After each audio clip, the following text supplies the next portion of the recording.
Hello my dear friends, कैसे हैं आप सभी। आशा करता हूं आप सभी अच्छे होंगे। और आज हम फ्यूचर इंडेफिनिट के एक्टिव से पैसिव बनाएंगे। राइट, सेंटेंसेस देखिए। सबसे पहला जो सेंटेंस है वो है he will write the letter. Right, वह पत्र लिखेगा। तो क्या लिखेगा? वो वर्ब से जब हम क्या और किसे लगाकर पूछते हैं क्या लिखेगा? पत्र। तो ये इस सेंटेंस का ऑब्जेक्ट है और इस सेंटेंस का जो ऑब्जेक्ट होगा वो पैसिव बनेगा। तो यही क्या बनेगा? सब्जेक्ट बन जाएगा। तो उसी से शुरुआत होगी, द लेटर। अब यहाँ पर क्या है, इसके बाद क्या होगा? Helping verb. ये क्या है? विल। द लेटर विल, इसके साथ बी लगा देंगे बस हम। Right, the letter will be. अब इसके बाद वर्ब, रिटन बाय हिम। आपने अगर पिछली जो भी वीडियोस नहीं देखी हैं तो मैं आपसे रिक्वेस्ट करना चाहूँगा कि आप प्लीज़ उन वीडियोस को देखिए, ताकि आपको मैंने फॉर्मूला और किस तरह का कंसेप्ट क्या है वो सब मैंने डिटेल में बताया हुआ है। Right, they will help you, वे आपकी सहायता करेंगे। क्या सहायता करेंगे? क्या से तो आंसर नहीं मिल रहा, लेकिन किससे या किसकी सहायता करेंगे? तो आपकी करेंगे। तो ये ऑब्जेक्ट हो गया, इसी से शुरुआत होगी। तो यहाँ पर लगाया जाएगा यू। अब इसके बाद will be, you will be help की थर्ड फॉर्म क्या होगी? Helped. You will be helped by, इसके द्वारा। दे सब्जेक्ट है तो ये क्या बन जाएगा? ऑब्जेक्ट। राइट, जैसे मान के चलिए फ्यूचर इंडेफिनिट में क्या है, सेंटेंस किस तरीके से होगा? सब्जेक्ट विल या सेल में से कोई भी एक होगा, फिर उसके बाद में वर्ब, फिर उसके बाद में ऑब्जेक्ट। राइट, तो जब हम ये एक्टिव है, जब हम इसका पैसिव बनाएंगे तो ऑब्जेक्ट क्या हो जाएगा? सब्जेक्ट के स्थान पर आ जाएगा, यानी कि इसी से शुरुआत होगी। फिर उसके बाद विल और सेल में से कोई भी एक लिया जाएगा, फिर उसके बाद बी, और फिर उसके बाद वर्ब की थर्ड फॉर्म। यहाँ पर वर्ब की कौन सी फॉर्म रहेगी? विल और सेल के साथ वर्ब की फर्स्ट फॉर्म। लेकिन जैसे ही इसका पैसिव बनेगा तो वर्ब की थर्ड फॉर्म, फिर उसके बाद बाई, और उसके बाद ये जो सब्जेक्ट है ये क्या बन जाएगा? ऑब्जेक्ट बन जाएगा। राइट, और नेगेटिव होगा तो आपको पता है विल और सेल के बाद नॉट। और फिर एक एक करके हम सेंटेंसेस अभी और आगे कर रहे हैं तो आपको और बेहतर समझ में आएगा। सी विल अटेंड द पार्टी, तो वह पार्टी अटेंड करेगी। क्या अटेंड करेगी? वर्ब से हमने पूछा, पार्टी अटेंड करेगी, तो ये ऑब्जेक्ट है तो इसी से शुरुआत होगी। तो यहाँ पर लगा लिखेंगे हम द पार्टी विल बी। अब अटेंड की थर्ड फॉर्म क्या होगी? Attended. The party will be attended by, ये जो सब्जेक्ट है ये ऑब्जेक्ट बनेगा। सी का ऑब्जेक्ट क्या हो जाएगा? Her. Right, he will prepare the lunch, वह क्या बनाएगा? लंच बनाएगा। वह प्रिपेयर करेगा, क्या प्रिपेयर करेगा भाई? लंच। तो the lunch will be, prepare की third form prepared by, subject ही है तो ये क्या हो जाएगा? Him. I shall not teach the lesson, मैं लेसन नहीं पढ़ाऊंगा। राइट, या फिर मैं अध्याय नहीं पढ़ाऊंगा।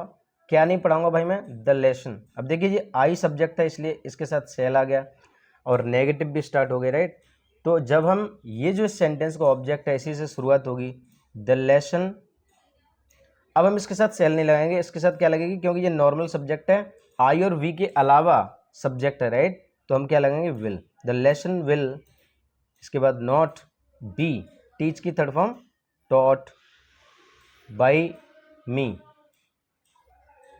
रहीम will not forget the suggestion, Rahim जो सुझाव थे उनको नहीं भूलेगा। राइट, क्या नहीं भूलेगा वो? सजेशन। तो हम यहाँ पर लिखेंगे the suggestion, the suggestion will not be forgotten. Third form इसकी फॉरगॉटन होती है, फॉरगेट की, लेकिन आजकल क्या है कि इसको फॉरगॉट के तौर पर ज़्यादा इस्तेमाल किया जा रहा है। Right, forgotten by Rahim. She will not host the guest, guest, the guest. आप होस्ट का मतलब यहाँ पर क्या है? जैसे मान के चलिए कोई भी व्यक्ति पार्टी ऑर्गेनाइज करता है तो जिस व्यक्ति ने जो पार्टी ऑर्गेनाइज की है वो क्या कहलाता है? होस्ट कहलाता है। राइट, तो guests will not be hosted by her. ये नेगेटिव सेंटेंसेस थे। जैसे इंटेरोगेटिव के लिए अगर मैं आपको बताऊं तो सेंटेंस किस तरीके से हो सकता है, या तो सबसे पहले WH वर्ड से शुरुआत होगी, फिर उसके बाद विल और शेल में से कोई भी एक होगा, फिर उसके बाद सब्जेक्ट दिखाई दे सकता है आपको, फिर उसके बाद वर्ब की फर्स्ट फॉर्म और फिर ऑब्जेक्ट। राइट, ये इस तरह का इंटेरोगेटिव सेंटेंस आपको देखने को मिल सकता है। तो इसमें कैसे बनाएंगे आप, WH वर्ड हमेशा WH वर्ड ही रहेगा, राइट, यानी कि प्रश्न पूछने वाला शब्द। उसके बाद इनकी हेल्पिंग वर्ब है ये, तो आपकी भी क्या रहनी चाहिए, हेल्पिंग वर्ब, क्योंकि इसमें विल और शैल में से ही एक लगेगी, तो इसके बाद ये। फिर इसके बाद इनका सब्जेक्ट है, तो आपका भी क्या होना चाहिए, सब्जेक्ट, जो कि आपका ये जो ऑब्जेक्ट है ना एक्टिव में, यही क्या बनेगा, सब्जेक्ट की जगह लेगा। फिर इसके बाद क्या है इनकी वर्ब, तो आपको वर्ब से पहले क्या लगा देना है, बी लगा देना है बस, राइट। फिर उसके बाद आपको वर्ब की थर्ड फॉर्म और फिर बाई, और ये जो आपका सब्जेक्ट था ये यहाँ पर लास्ट में आ जाएगा ऑब्जेक्ट के स्थान पर। एक तो तरीका ये है इंटेरोगेटिव का। दूसरा एक तरीका होता है हेल्पिंग वर्ब से शुरुआत हो, जैसे कि विल और शैल स्टार्टिंग में ही आ जाएं, फिर उसके बाद सब्जेक्ट, फिर उसके बाद वर्ब की फर्स्ट फॉर्म और फिर आपका ऑब्जेक्ट, राइट। इस तरीके से भी दिखाई दे सकता है। तो विल और शैल अगर शुरुआत में है तो विल और शैल शुरुआत में ही रहेंगे। उसके बाद इनका सब्जेक्ट है, तो आपका क्या रहना चाहिए, आपका भी सब्जेक्ट रहना चाहिए। तो इस एक्टिव का जो ऑब्जेक्ट है वही क्या बनेगा, आपका सब्जेक्ट बनेगा। फिर उसके बाद बी और फिर उसके बाद वर्ब की थर्ड फॉर्म, और फिर जो सब्जेक्ट था यहाँ ये किसकी जगह ले लेगा, ऑब्जेक्ट की जगह ले लेगा। इस तरीके से बनाएंगे, राइट। सबसे पहला सेंटेंस है will she bring some books, क्या वह कुछ किताबें लाएगी। तो हेल्पिंग वर्ब विल है, तो ये विल का विल ही रहेगा। क्यों रहेगा विल का विल, क्योंकि आई और वी के अलावा जो सब्जेक्ट है हमारा ये है, ये बनने जाएगा हमारा सब्जेक्ट। यहाँ क्या लाएगी वो, कुछ किताबें, तो ये इस सेंटेंस का ऑब्जेक्ट है, तो जाहिर सी बात है ये सब्जेक्ट बनेगा। तो इसलिए ये आई और वी के अलावा सब्जेक्ट है ना, तो इसलिए इसके साथ विल, राइट। तो विल का विल, अब इस विल के बाद इनका सब्जेक्ट, तो आपका भी सब्जेक्ट होना चाहिए, जो हमारा सब्जेक्ट क्या है, सम बुक्स।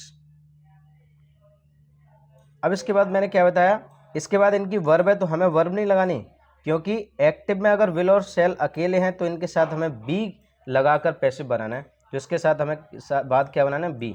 अब इसके बाद ये जो वर्ब है ना, अब बनेगी वर्ब की थर्ड फॉर्म, जो ब्रिंग की थर्ड फॉर्म क्या होगी, ब्रॉट, राइट। किसके द्वारा, बाई। अब ये जो सब्जेक्ट है ये यहाँ आ जाएगा, सब्जेक्ट का ऑब्जेक्ट, यानी सी का object her, right. Will you help the poor, क्या आप गरीबों की मदद करोगे, किसकी मदद करोगे, गरीबों की। तो यहाँ पर विल ऐसे ही रहेगा। इसके बाद सब्जेक्ट है, तो आपका भी सब्जेक्ट होना चाहिए, विल द पुअर। अब इसके बाद बी, अब हेल्पिंग वर्ब, सॉरी अब main verb, will the poor be helped bye you. अब देखिए यहाँ पर ये जो WH वर्ड यहाँ दिखाई दे रहा है, हु माने कौन, तो इसका जब हम पैसिव बनाते हैं तो यहाँ लगाते हैं by whom, right, by whom. अब इसके बाद हेल्पिंग वर्ब है, तो आपकी भी helping verb, by whom will. अब इसके बाद क्या होना चाहिए, सब्जेक्ट होना चाहिए, by whom will the door be open, by whom will the door be open, right. Why will you spend money, तुम पैसा क्यों खर्च करोगे, तो क्या खर्च करने की बात हो रही है, मनी। तो WH वर्ड, ये यहाँ पर प्रश्न पूछने वाला शब्द WH वर्ड ऐसे रहेगा, लेकिन WHO अगर आ जाए तो उसका मतलब पैसे में बाई होम आपको कर याद रखना है, राइट। तो वाई की जगह वाई, इसके बाद क्या है हेल्पिंग वर्ब, तो विल रहेगी। अब इसके बाद सब्जेक्ट है, तो आपका भी सब्जेक्ट, जो कि क्या बनने वाला है, money. Why, why will money be, अब स्पेंड की third form, spent by you. How will you watch that movie, तुम उस फिल्म को कैसे देखोगे। तो हाउ की जगह क्या रहेगा, हाउ। इसके बाद हेल्पिंग वर्ब ऐसी रहेगी, हाउ विल दैट मूवी, क्योंकि इनके बाद इनका सब्जेक्ट है तो हमारे भी subject, how will that movie.